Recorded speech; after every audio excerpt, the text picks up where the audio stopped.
Hey, it's JC1424 once again with Gran Turismo 3, and today we're going to Deep Forest Raceway, I think that's what it's called, and we're going to be using the Nissan R390 GT1 LM race car. Very long car name. I don't even know if that's exactly what I'm going to call it in the title.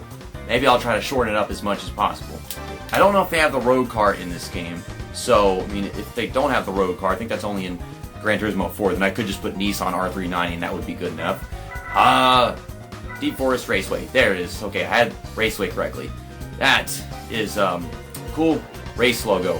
This track, it's got lots of tunnels where the sun shines down through the trees, kind of similar to Trial Mountain. I definitely like Trial Mountain more, but can't wait till we get to that track, and I don't know when exactly we will. I know after this episode's been recorded, we have to go to Tokyo. That was requested with the Calsonic Nissan Skyline, which is actually right here, and the car that we're about to be using, the Nissan R390 GT1 LM race car, is also Calsonic, as well as Zanavi. I just like scroll with the directional pad and it was straight to it. Like I stopped right on the dime. I am a gorgeous fuck. It's great. Last episode was the collaboration I did with my friend Braxton whenever I drove all the way a 9-hour trip to Oklahoma, and we did some rally racing at Smoky Mountain. They got Trial Mountain and they have Smoky Mountain. And that went amazing. We had a great finish. It was lots of slippery, sliding fun. I was in the Ford Focus rally car. He was in the Subaru Impreza, I think the older one, not the prototype. And now we're going to this one with some GT race cars. This is the fastest car, most powerful car we're using yet. And this one is more powerful. And then this one is even more powerful. You can see that the horsepower is 690, which is like 150 more than what we have right here. But in this game, the Toyota GT1 always performs second to the Nissan for some reason. Like, it's not capable of actually outrunning this car, you know, as far as the AI go. We noticed that whenever we went to Grand Valley for the first episode, or Grand Valley 2. And the 787B, we haven't seen that show up just yet, but I'm going to make sure it does because it has lots of acceleration, and I'm pretty sure they're going to have us race against the car that I'm going to be using. There's going to be two of me. Okay, well, let's get to Deep Forest.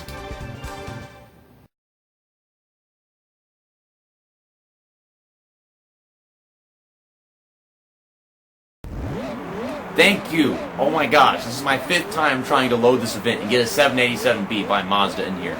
Starting right there in 5th place. I'm going to be very diligent on the throttle. Try not to burn the tires too much. And I did anyways. There's the Vertigo. The Vertigo is very Vertigo. It's kind of silly that they named the car after how bad it is. But yeah. Then we got the Dodge Viper from Grand Valley in here, so that's cool. And then the R390's up there. We're side by side with this 787B.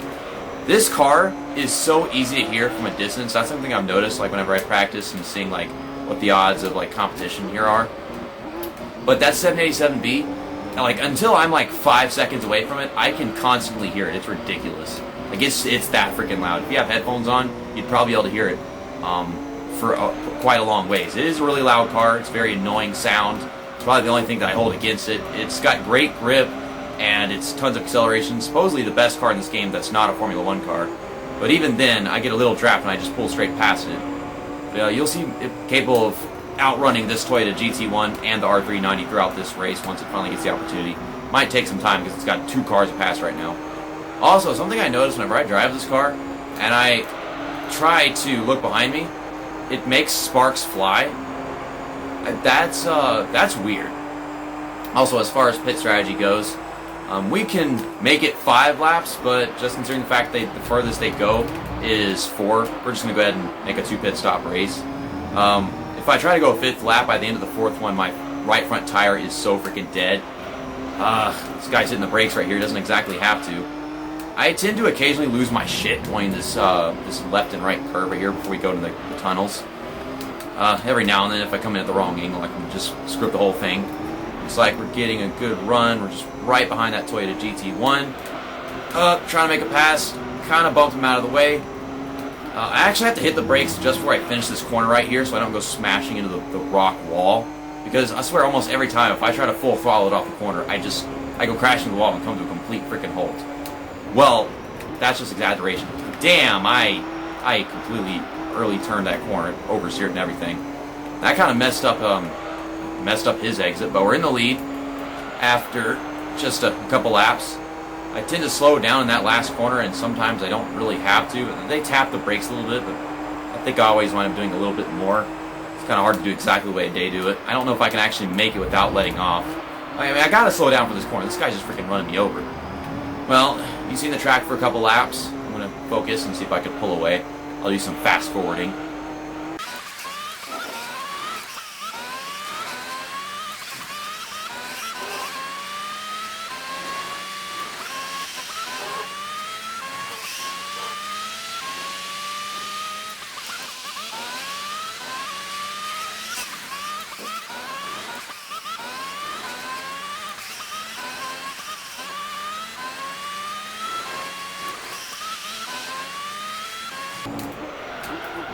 Coming to the end of the fourth lap of the race, I can still barely hear the 787B.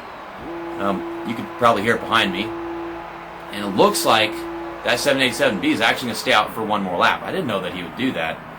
But given the fact that he's on way more worn tires than anybody in this field, we might be able to capitalize towards the end of this race with that second pit stop. I mean, given the fact that I'm going to be taking a second pit stop, I could take my second pit stop a little bit earlier just so I don't get, too far on worn tires. I just got to make sure that I don't, underdrive this car, use everything we've got right now. I was not aware that he, of all people, would be going all the way until the freaking halfway point, because it's been 4 laps with everybody, and right now my car is just not reacting to fresh tires properly. Oh my god, the sparks on this thing, though. I talked about whenever you turn the camera around, but you just go over a curb and the whole freaking car just sparks all over the damn place. I didn't think we'd be trying to win this race on strategy. I was not aware the 787B goes for a 5-lap strategy. But yes, I don't know if I can actually go 5 laps without wrecking this car, given what happens to that right front tire. I already lose control of the damn thing whenever I try going through those S curves before you go to the caves, or the tunnels, whatever. So, you see where he comes along. That's the R390, he hasn't pitted yet. And that is the 787B. So I have a total of 3 laps to catch up to him before the end of this race, because he's not pitting again, as far as I'm concerned. Unless he decides to take a pit stop at the end of lap 10, which would be retarded, but I don't know if this game is that dumb. Jesus. Oh boy, did I underestimate myself.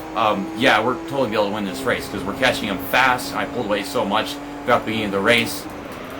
He's very slowed down by having these tires, even just this much worn, because I think he's only been on for 3 laps, and being on those tires for 3 laps, it really doesn't do that much damage to you. It should only be like a couple seconds. With him, it looks like it's nearly 5 seconds a lap. So I'm just got to focus for the next couple laps. It's just 2 seconds. I think we've got this. Just sliding. Look at the sparks fly as he goes to the curves. It's ridiculous, these cars with the downforce. It's like watching a NASCAR race at a super speedway. Just cars all the way down to the freaking ground. Of course, these days NASCAR cars don't have downforce, they just have extremely low ride height. Basically, NASCAR president doesn't want NASCAR to have downforce. It's freaking weird, because that creates lots of passing opportunities. But here we are, right behind him, waiting for a good opportunity to pass. He's going to slow down right here. I don't want to run him over. I want to make a good, clean pass. He's crowded me a little bit, but we got it. Now, I think we're creating an opportunity for a good thumbnail right here somewhere. Hey, golly, man, there's not that much room whenever I'm right next to the wall, Oh, God, I'm having a hard time turning off the corner with him underneath me like that, but I think we've got it from now on. My tires are just way fresher, so let's see if I can outrun this guy, because, I don't think he should be able to keep up. Look at that acceleration, though. He can outrun us in the straightaway. That'd probably be where the thumbnail comes from. Oh, God, he just freaking brake checked me. I don't think it's necessary to brake right there. I keep on forgetting this car has way more acceleration, but yeah, once I get the opportunity and we're going through the faster part of the track where, coming off the corner and then driving to a straightaway is not that much of a thing anymore, that's probably where we're going to start to get away. Golly, it's such a loud car. You can hear it more than you can hear any other car. It's not very bass-driven sound. It's very, very treble and high. Now we're starting to get away. Last lap of this race. This car's getting tight on me because we're already kind of halfway through a run if we're going 3 laps. But basically I went 3 laps and then I went another 3 laps instead of going 4 laps and then 2. Because I feel like that's the smartest way about it. Originally my strategy was going to be to put on lap 4 and then lap 8 just like everybody else, but I didn't realize if you bring this car in here, he doesn't do that. But yeah, on worn tires, we're really starting to pull away going through all those corners. He just doesn't have as much grip. And we're finally going to win another race in this Gran Turismo 3 series. First time since the first episode at Grand Valley 2. Couldn't win with that Corvette Z06 at special stage Route 5. And then we had the episode with me and Braxton where he beat me, you know, in the final corners of the track. Maybe like the second half of the track. It was a great episode. You should go check it out. It was lots of fun. I'm waiting for these results to finish up.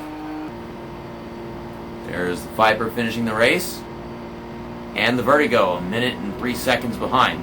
So, I mean, that's not as bad as it was at Grand Valley 2. At least I don't think so.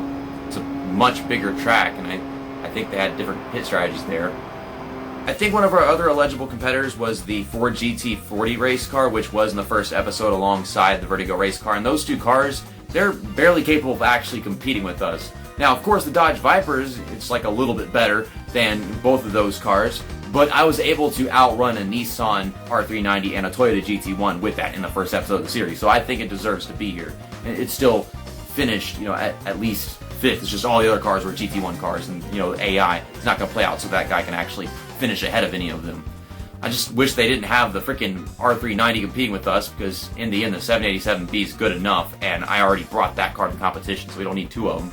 They do sometimes bring the Panos in, which is another one of the rarities alongside the 787B. But yeah, thanks for watching this episode of Gran Turismo 3. Glad I could finally be back in the winner's circle. Next up, like I said at the beginning of the video, is Tokyo Route 246 or something like that. And that is going to be with the Nissan Calsonic Skyline, the very first car in the S section. See you next time. That's that, and episode over.